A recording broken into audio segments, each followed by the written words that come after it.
कभी तू बोला माफ कर मैंने अमल तमाम फर्ज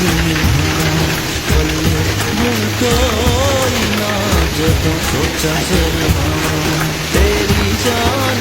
चाहिए